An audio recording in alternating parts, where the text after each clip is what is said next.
What's up, guys? This is Digital Relaxation, and I am back with another episode of Relaxing Thoughts. Today, I have another guest. If you'd like to introduce yourself. What it do, baby? It's Byler, you know what it is. I like that energy. So, alright. So this is gonna be the same concept as the last time. I'm gonna ask you some questions about gaming, some stuff about just general life stuff, and we go from there. So, basically, gonna just tell me who you are, your background, like the form of like how you got into like gaming and stuff. What kind of background you want? I mean, Start from the beginning. If I can start from the beginning. Yeah, man. So, you probably wondering how I got here. No, stop. I feel like growing up, I probably had one of the coolest grandfathers ever. He's still around, obviously. He still be gaming. That's actually how I got into gaming. Back when like the PS1 and PS2 was around, he used to have all the games. OD.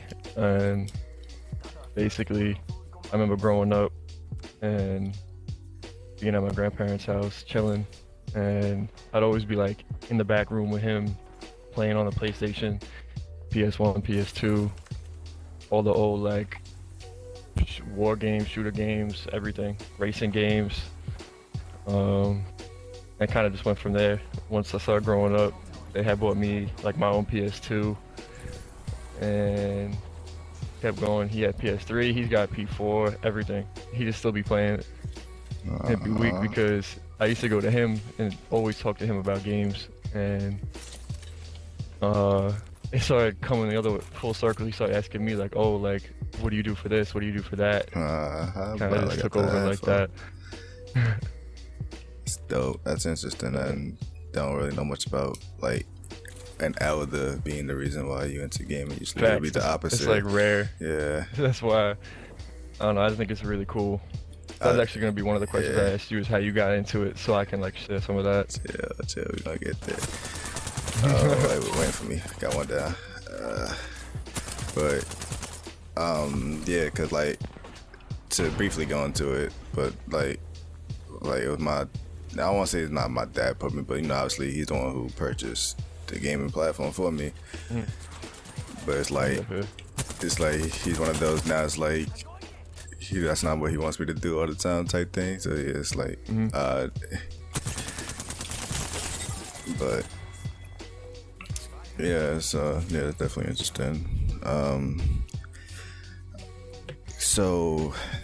There's been, before like the new Xbox and the PlayStation got released, even though we still don't know currently we don't know what the 5 looks like. There's been rumors beforehand that there was a possibility that gaming was probably going to go all digital. What do you feel about that if the new consoles was to just have like a diskless format? I've thought about that before, because I know they talked about that when like the Xbox One and all that came out. I don't know, just something about going to the store and getting a disc and being able to have like a physical copy that I just like personally, because I like having all my games stacked up or in the drawer. I just pull it out and be like, oh, like, what you know about this, like. But I also don't mind digital stuff because, like, obviously convenience. Like, you can just pop from one game to the other without having to get up of what you're doing and go find the disc and be like, yo, where I put that? Like, it's just right there. I have that I issue. don't know, personally, I do like the discs. Yeah, I kind of have that issue sometimes with like my Switch, because it's the only one that's like, you gotta freaking like pop out the whole cartridge and shit. I think that's the only one that's like too much time to get, but I still like collecting physical myself. But yeah. Especially like before they got rid of book manuals, like that was like life. Like, oh, dude. Cause usually you would buy the game, but like for me personally, like every time I would get a game, I'd be with my mom, and like usually she would be doing she'd be running errands as well.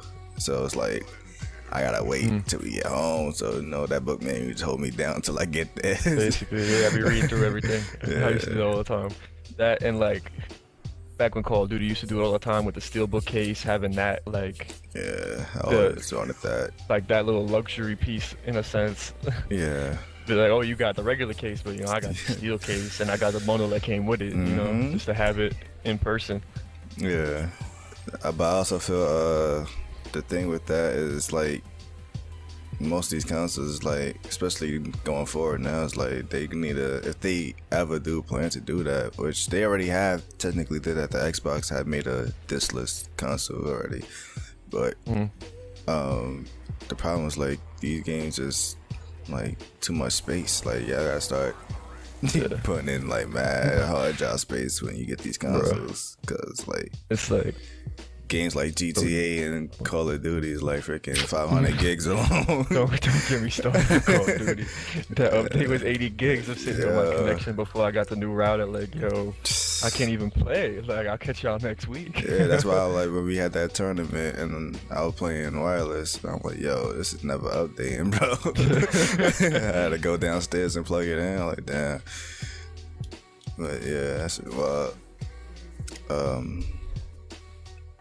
so I don't think I really asked. Well, I probably should. I know the answer, but I don't think I probably asked you. But in terms of the next generation, are you still going to go console, or are you going to finally wise up and join the PC race?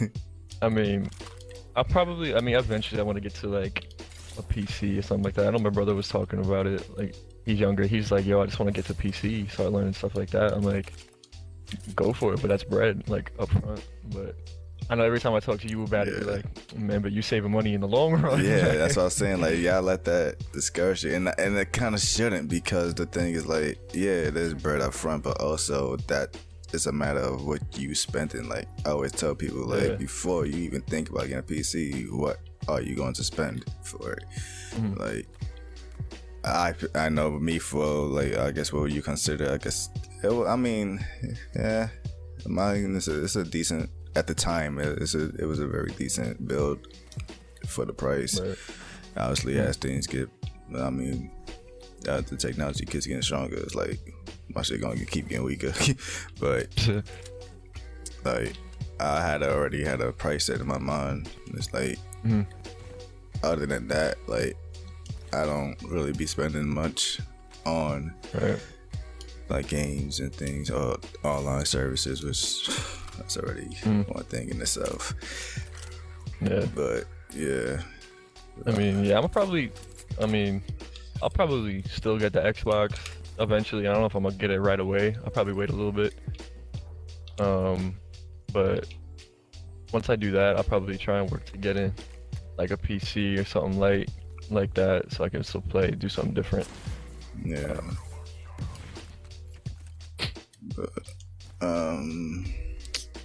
yeah, I mean, be nice to have my squad with me. No, stop. But yeah. So going into, I guess this would be like the life section. Tell me, who is someone that inspires you, Byler? I mean, I can go the easy route, the normal one, say my parents. I mean, they hustle like all the time just to make ends meet. So I gotta give a lot of credit to them. And, showing me what to do, what not to do, coming from their background. Probably. I like that. That's like the number one, Yeah. I respect that. Yeah, basically. So like, my dad didn't finish high school, and it's kind of like he puts it on us to. Yeah, I definitely. Get education, get what you need to do. Yeah, that was definitely big with me. Yeah. But damn, look, you want that peacekeeper. It's gonna be a weird one, but what is something that you fear? Like, what is Byler afraid of?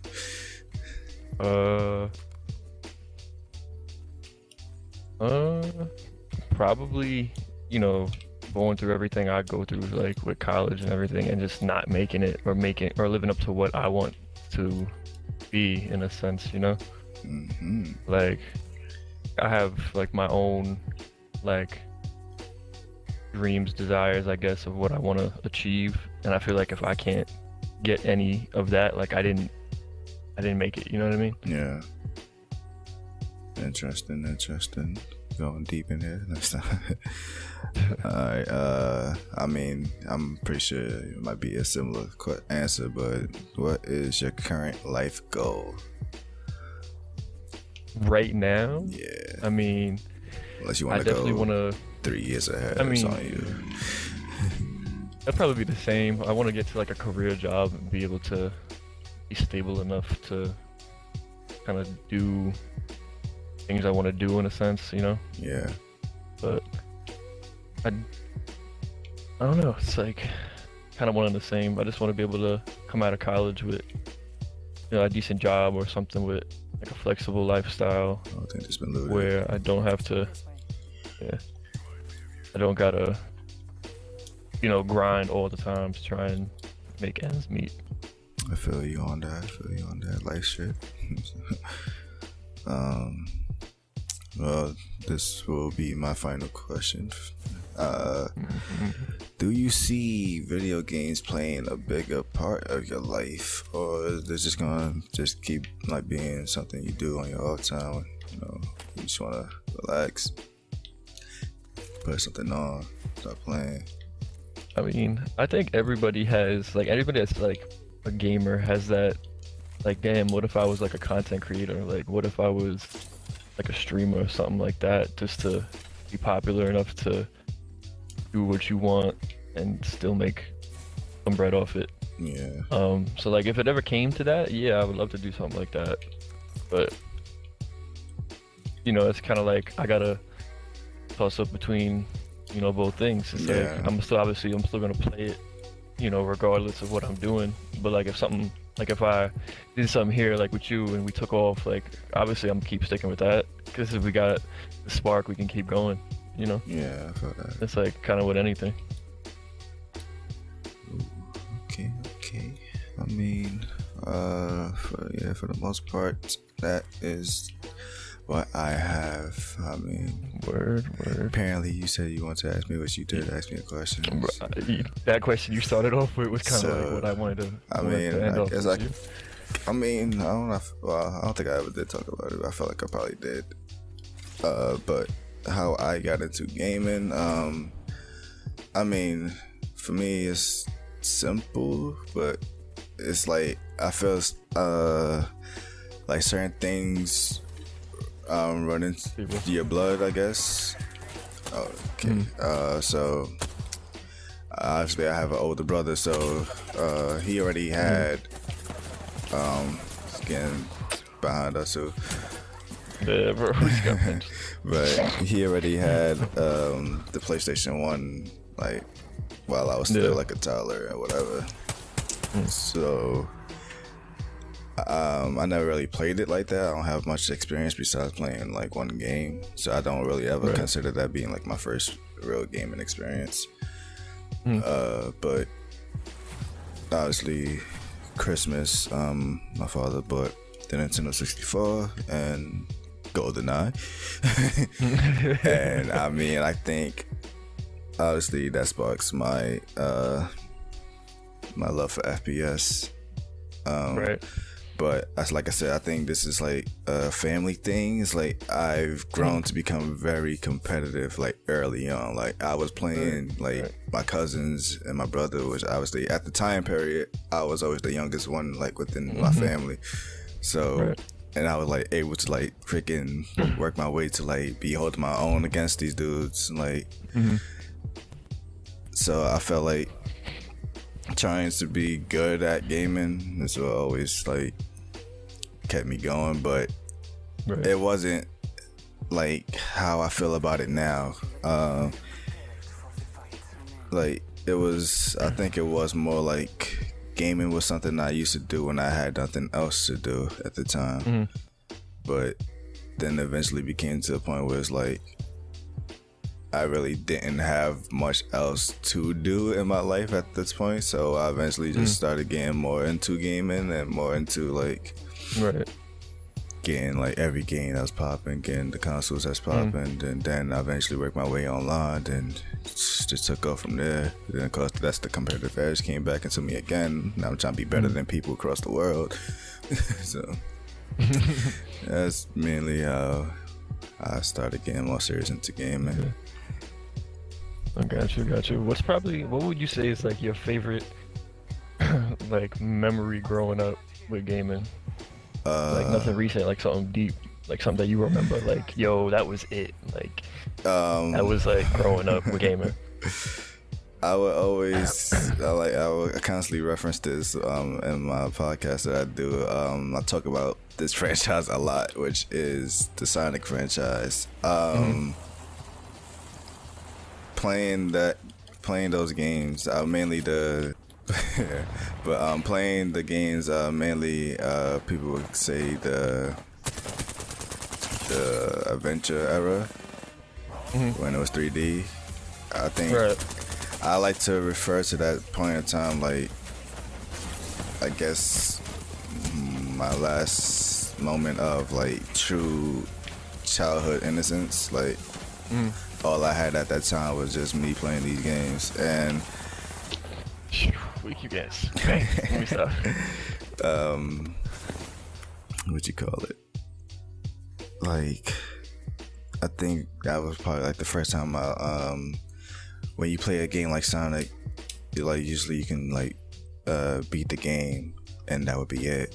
But usually they have like a secret ending or whatever. So I had Sonic Heroes for a while, but I didn't know there was a true ending. I beat the game like so many times, like literally like save files on save files of me just beating the game. So the way the game works is you play with 4 teams and you gotta beat the game with all 4 of them. So in itself, you're already technically beating the game 4 times in your first legit playthrough. Then doing it all over again, it's like, yeah. So I was chilling with Ace at the time. He was at my crib, and we was just like bored as hell. And I'm just like sitting here telling him like, "Yo, so I have to beat this game like so many times. Like, I don't even know what to do anymore." So I was just scrolling through like the select option to select my team, and you know when you like select something, and if you like keep going a certain direction, you expect it to snap back to the beginning. Right. So I was doing that because I never really did that before. So I did it. So I was like, just kept going. And yeah, it was a secret slot. There was a 5th story mode.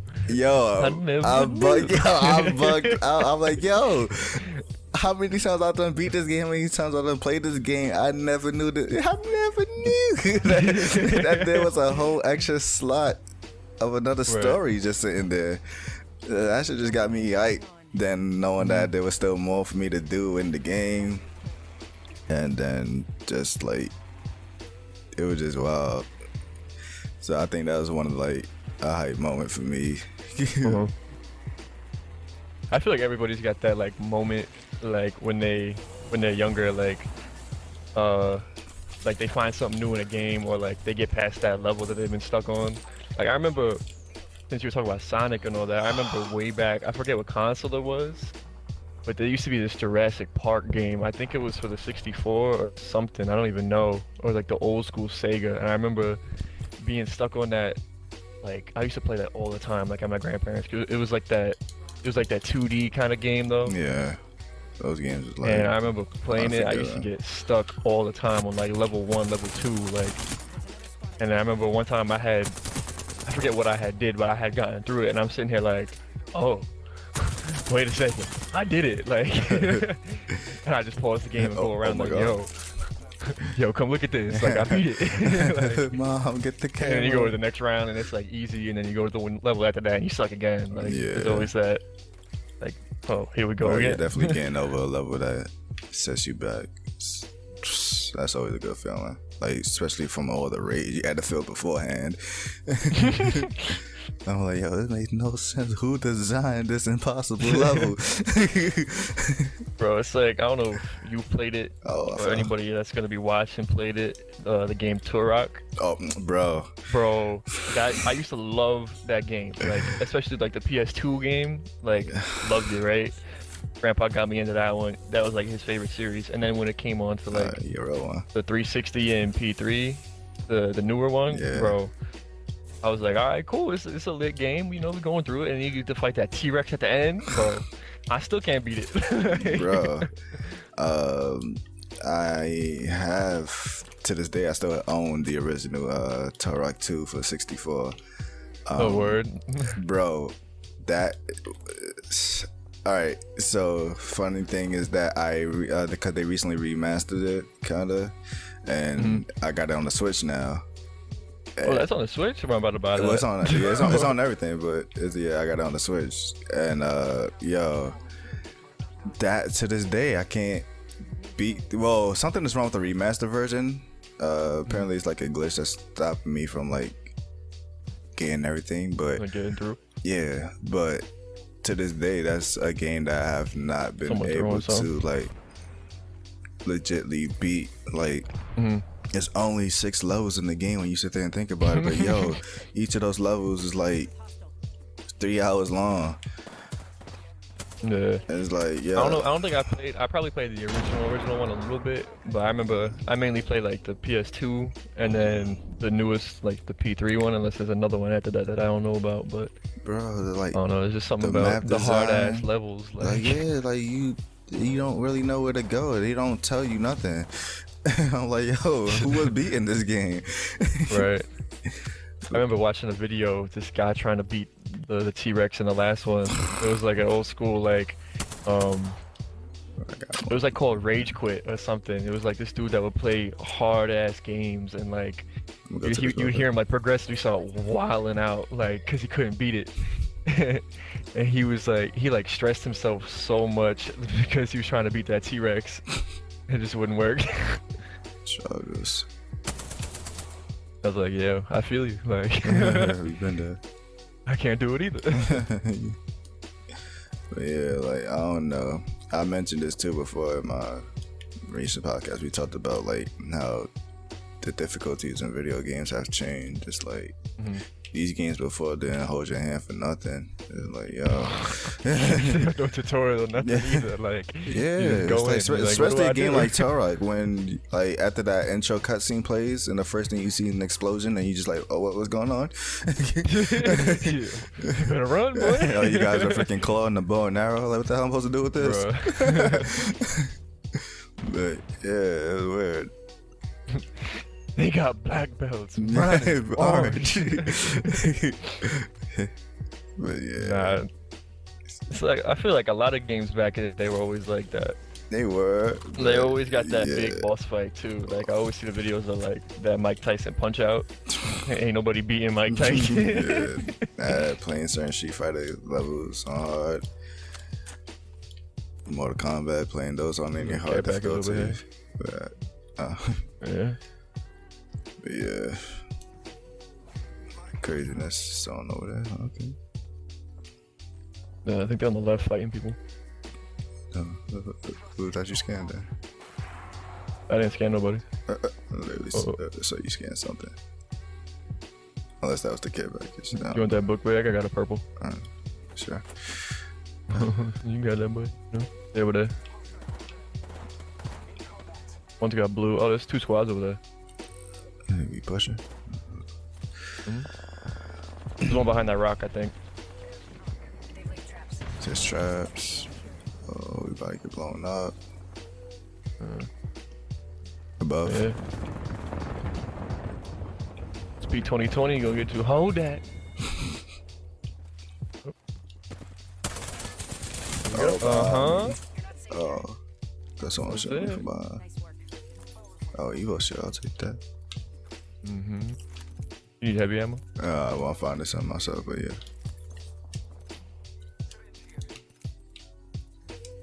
And finally, we got a game that's going somewhere.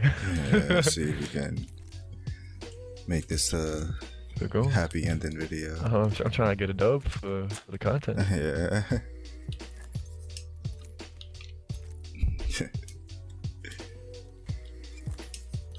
accelerant. What's this? Choke. I mean, you see a peacekeeper somewhere?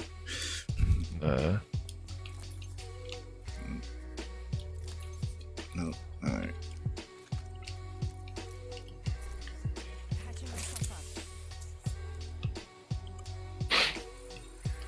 Scan real quick.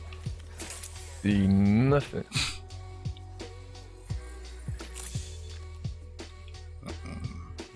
Where we at? I don't know. I want to see where this ring going. I need to get rid of this Mosin, but we don't even got anything on it.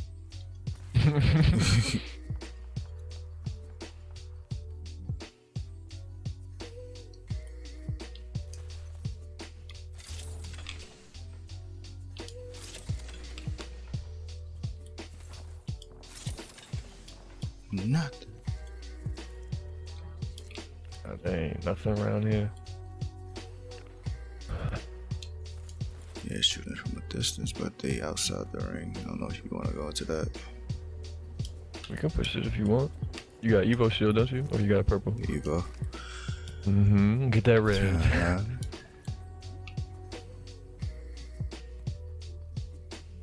I see a dome in front of me. Over here. Mm-hmm. Right here in front of me.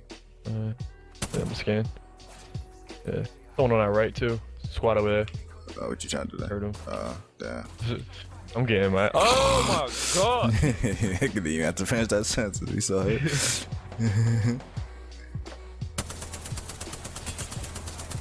Oh, I'm missing.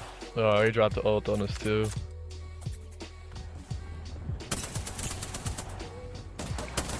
I had dreams. Oh! Oh my god. Alright, well, that will do it for me. So, appreciate you coming through, doing this. Yes, sir. Yeah. This is better than I thought. You know, we have to do it more often. But yeah. Talk about regular stuff. That's it. You know, relaxing thoughts. That's it, exactly. But yeah. I like it. So, that'll be episode 2 of Relaxing Thoughts. Appreciate Byler for coming through. Hopefully we're gonna do more, and we'll continue the series. I have some more guests in mind. We gonna have a sub series of Roman Byler. That's what okay. Duos. All right. Well, check you guys next time. Later.